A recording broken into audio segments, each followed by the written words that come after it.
এই জন্য মা যশোদা ঠিক ভরসা করতে পারতেন, এই জন্য মা যশোদা তাকে গোচারণে যেতে দেয়নি। তো মা যশোদাকে ছেড়ে এবার তার দাদা বলরামকে ধরেছে ভগবান। বলরাম রাজি হয়েছে মাকে রাজি করানোর। মা যশোদাকে বলছে গিয়ে যে তুমি চিন্তা করো না, আমি গোপালের খেয়াল রাখবো, তুমি ছেড়ে দাও, আমি খেয়াল রাখবো।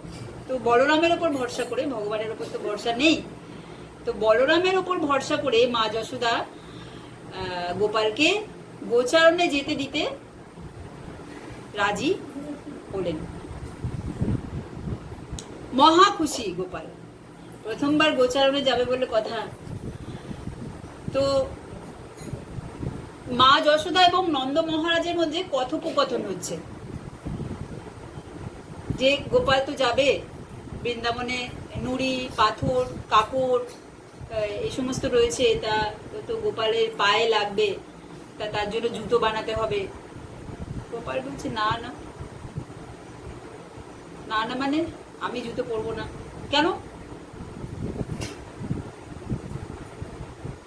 আমি জুতো পরবো না কারণ আমার সখারা খালি পায়ে থাকে, সেখানে আমি কি করে জুতো পরি?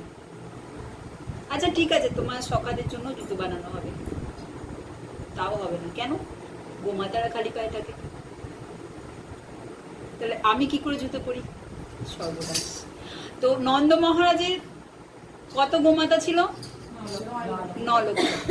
তো 9 লক্ষ গোমাতা, তার 4টি করে পা, তাহলে কত জুতো বানাতে হবে?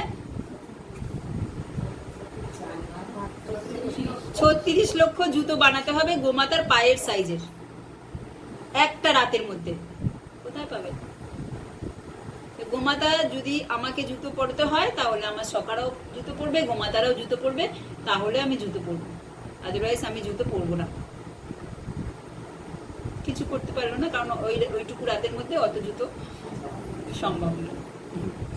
এবার যেই গোমাতারা শুনলো কথা নন্দ মহারাজ এবং যশোদা মায়ের, যে কালকে গোপাল যাবে আমাদের সঙ্গে, গোমাতারা মহা খুশি, মহা খুশি। কি করবে বুঝতে পারছে না, কিন্তু খুশিতে যে ওরা ভাবছে যে বৃন্দাবনে যে গোচারণের পথে, তখন তো এইরকম বৃন্দাবন নেই, তখন বন জঙ্গলে ভর্তি, তো পথে কাকড় পাথর নুড়ি থাকবে, আর গোপালের ছোট ছোট পা, 6 বছর বয়স, তা তখন লাগবে।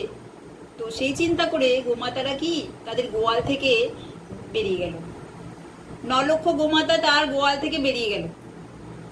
বেরিয়ে গিয়ে ওই রাতে গোমাতাদের পা দিয়ে, পায়ের খুর দিয়ে বাড়ি মেরে মেরে মেরে মেরে পাথরকে, বাড়ি মেরে মেরে মেরে মেরে মেরে মেরে পাথরকে ধুলিতে পরিণত, রজুতে, যেটা বলা হয় রজে পরিণত করল। তাহলে আমাদের না, এটা হচ্ছে প্রেম। প্রেম মানে কি? আমরা করি সসুখ বাঞ্ছনা, অর্থাৎ আমাদের সুখ, আমি কার কাছ থেকে সুখ পেতে চাই, কিন্তু প্রেম মানে হলেও যাকে আমরা প্রেম করি, যাকে আমরা ভালোবাসি, তার সুখ চাই। আর এটার ডেফিনেশন দিয়েছেন গোমাতারা, যে গোমাতাদের পায়ে কি আছে? কিছু নেই, খুঁড়ের নরমাল, সেই খুঁড় দিয়ে পাথর ভেঙছে না, কি না গোপালের কষ্ট হবে। যে প্রেমিকে খুশি দেখতে চায়, তার পরিণামে সে কিছু চায় না। এটা হচ্ছে প্রেম, যে যাকে আমি ভালোবাসি তার সুখ বাঞ্ছনা, এটাই হচ্ছে প্রেম।